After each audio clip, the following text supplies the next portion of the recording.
This is the Aftermarket Radio Network. It's your Weekly Blitz with Chris, keeping you in the game.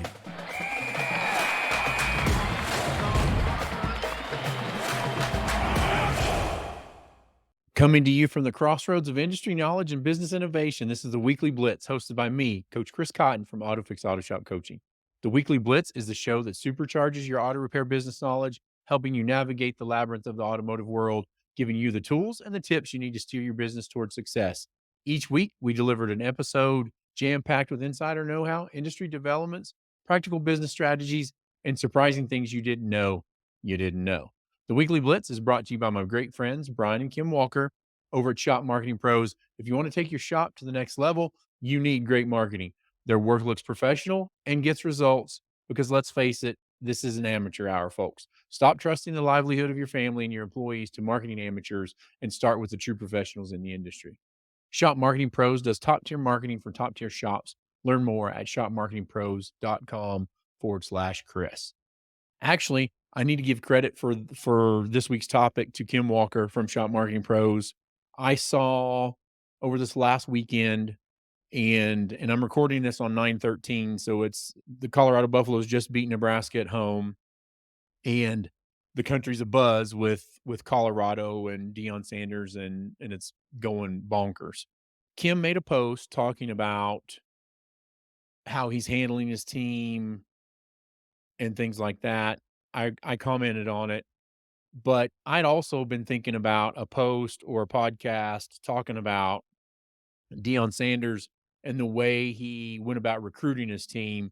And you can be on one side or the other side of this, agreeing with the way he recruited his team. I watched it pretty close. We live here in Colorado, and so I followed it pretty closely. I was excited when he was coming. Not a big Colorado Buffaloes fan, but I'm a primetime fan. It was very interesting what he was going to do with this team and how he was going to handle it. Controversially, people come in, they lost their mind when he comes in and tells the guys, pack your bags. If you go back and look, they didn't really get rid of any players. They had a lot of players quit. I think the reason they quit is they weren't there to work. That's the reason why they won one game the year before. You don't win one game and be an elite level program and be working your hardest. Like if you want to reference, go out and watch the Swamp Show is on Netflix about the Florida Gators program. Those guys, those young gentlemen were working hard to get where they got. And a 1-11 Buffaloes team wasn't working hard. Deion came in and he told his employees, or he told his kids, he told those young men, if you're here to work, then work. If you're not here to work, get out the door, because I'm bringing young men. I'm going to find young men that want to work and be part of a winning program. And so a lot of them bailed out and some stayed. I think, again, 12, 13 might have stayed. I don't know how many have those people made the team, but at least they stayed and tried, right? And so all of the people that he brought in worked hard, worked the off-season program, worked the early fall program, and you see what they're doing. You see the results they have. Now, what does this have to do with the auto repair shop? Auto repair shop owners are the world's worst about accepting less than standard work for employees. And even though they know that the people are not doing up to standards work, they keep them anyway because the pain of firing them, hiring somebody else, et cetera, is too hard, too much to go through. And the pain of changing is more than just staying the same, just staying status quo. One of the things I asked in my comment on Kim's Facebook post, that's another thing, Shop Marketing. You should join Shop Marketing's Facebook group for marketing. The link is in the notes. They put great content in there, and it's just a discussion with shop owners about marketing, branding, things like that. One of the things I do during some coaching, depending on where it happens, coaching calls, I'll be talking to a shop owner and they'll be complaining to me about, oh, well, this isn't getting done. This isn't getting done. And so we talk about holding people accountable, processes and procedures. But then I take them through this little study. I go, okay, let's pretend that you're just now buying the shop and everybody has to reapply for their job. Knowing what you know now, would you rehire that person? And every shop owner I've ever talked to, typically there's one, sometimes 2 or 3, or you gotta flush the whole shop, but there's typically always 1, possibly 2, that they say, "Oh, I would not rehire this person." Then why the hell is that person there? This takes me back full circle back to the Colorado Buffaloes. There was a tweet in the coach's diary, and it's a quote by Deion Sanders. "We know what we have, we know what we teach, and we know what we preach. We don't cut deals. We're going to stick to who we are. The standard is the standard, and we will not move the scale of the standard." As an auto repair shop owner, you should have a standard, and the standard is the standard. Don't suffer fools, I like to say, and that means don't keep people in your business that shouldn't be there. Either they're not a great fit culturally, they have a poor work ethic, and they just don't need to be there. There are people out there that would love to work in your business, you just have to find them. And finding technicians before you start complaining about it is not that difficult. If you need help with that, you can email me, Chris at AutoFix-SOS.com. Say, Chris, I need help with hiring technicians, and I can put you in touch with somebody that can get it done for you. Okay. All of this led me to write a blog post about what Deion Sanders' Colorado football strategy teaches us about high performance work teams. I'm going to go through that a little bit and how I structured that. You can also go to the website, read it if you want to, if you prefer that instead of listening to it. But Deion Sanders, he's a legendary cornerback. He's had so much attention for the success with Colorado. His tactics on the football field might seem a world apart from the boardroom or the auto repair shop. His strategies provide lessons for any leader aiming to build a high performance work team. The following is what we can learn from him. Number one, a clear vision and strategy. Sanders is known for his clear and motivating vision for his team.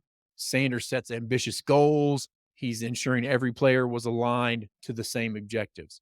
If we're talking about a work team, just like him, leaders should communicate a vivid picture of what success looks like and ensure every member understands and buys into that mission.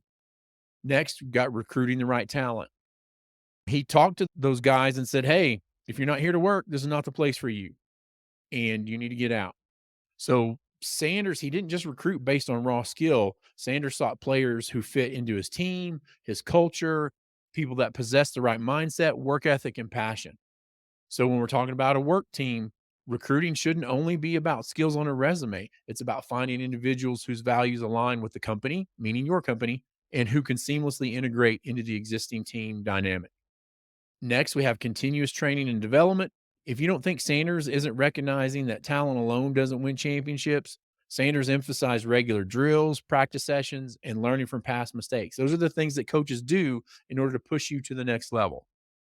If we're talking about a high performance work team and where you're at with your shop, again, regular training sessions, workshops, training, feedback loops are crucial. Don't be afraid to learn or hear where you're screwing things up from your team. Have an open door policy. Have somebody come in. A culture of continuous learning ensures that your team remains adaptive and forward thinking.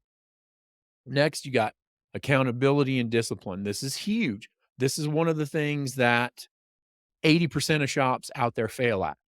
When he's talking about it in football, a lack of discipline can cost you the game. What did Sanders do? He instilled a sense of responsibility in his players, ensuring everyone takes ownership of their roles, and the coaches hold them accountable for that. If you miss a play, you better not miss it again. Figure out how to fix it. But do you think if 2 plays in a row, a player misses a play, that the coach isn't showing them film, talking to them about, "Hey, where did things go wrong? Here's what I saw. How do we fix it and how do we move forward?" When we're talking about it in a work team, you have to set clear expectations and hold individuals accountable. When everybody's responsible for their deliverables, the entire team thrives. Next, we're talking about promoting teamwork and collaboration. Sanders understands that football is a team sport. Sanders worked on fostering unity, ensuring his players played for each other rather than personal glory. When we talk about playing for each other, and I know this is going to be a little crazy, and I don't maybe agree with it, but a couple of weeks ago, either in a scrimmage or their first game, a couple of the players got into kind of like a tussle with the other team. And rather than going after those guys first, he went after the team first. He said, if one fights, we all fight, and really talk to them about that. It's just basically an all-in mentality. Okay. Work for the team. So when we're talking about working in your team in that construct, we have to promote a culture where teamwork is prized above individual accolades. You have to encourage collaborations through mentorship, apprenticeship, brainstorming sessions, and any kind of projects that you're doing within, like service advisors, technicians, and then bringing those together. The other thing is adaptability. Sanders in a game, football is crazy. Strategies can change real time on the fly. If you've never coached a football team and you want to see how that works out, I challenge you to volunteer for your little league team and go out and try to coach them and then manage the things that happen in a game. You'll come back to your shop and be like, "Oh, this is happening in slow motion." So, I think Sanders' team's gonna be known for their ability to adapt to on-field changes. And when we're talking about this as a work team for adaptability, the business world's equally unpredictable. Cultivating a team that can pivot quickly, embrace change rather than resisting it is gonna be a game changer for your business. Again, celebrating small wins. If you look at how they handle things on the sideline, Sanders' team, every touchdown, interception, successful play, they celebrate them. Those moments are acknowledged immediately. And when you acknowledge that, it also boosts morale and keeps the team motivated. So when we're talking about our work team, we have to recognize and celebrate small work victories, whether it's a 40-hour engine job, handling a difficult customer, or setting a new monthly or weekly sales goal and achieving them. This keeps morale high and propels the team forward. I'm going to say one more thing about Shop Marketing Pros. We talk about top tier marketing for top tier shops. And I would tell you, Deion Sanders has a top tier program, and he would approve anything top tier. In conclusion, the field may be different. Your workspace may look different than a football field, but the principles remain the same. Building a high performance team, whether in sports or business, boils down to clear communication, recruiting the right people, continuous training, promoting teamwork, and adapting to changes. Deion Sanders' success story with the Colorado football team is going to stand testament to these timeless principles. As leaders, we have to take a page from his playbook and build the teams that are not just productive, but are legendary. I want you to have legendary work teams, epic work teams.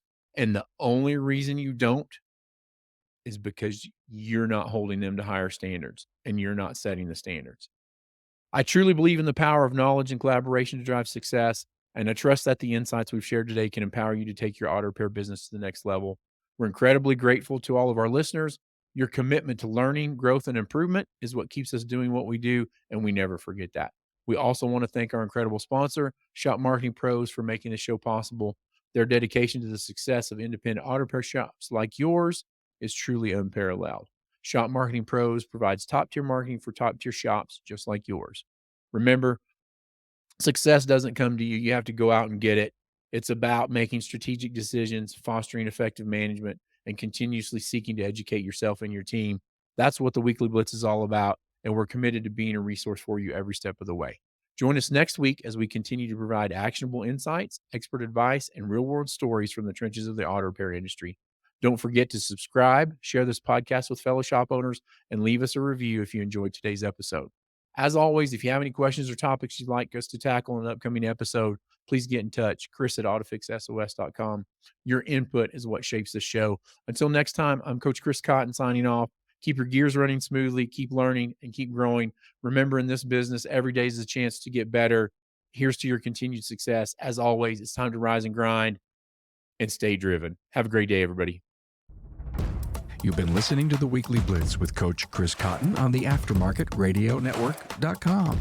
Follow Chris on your favorite podcast listening app. Let him know what you'd like him to cover. His email is in the show notes. Chris is all for advancing the aftermarket.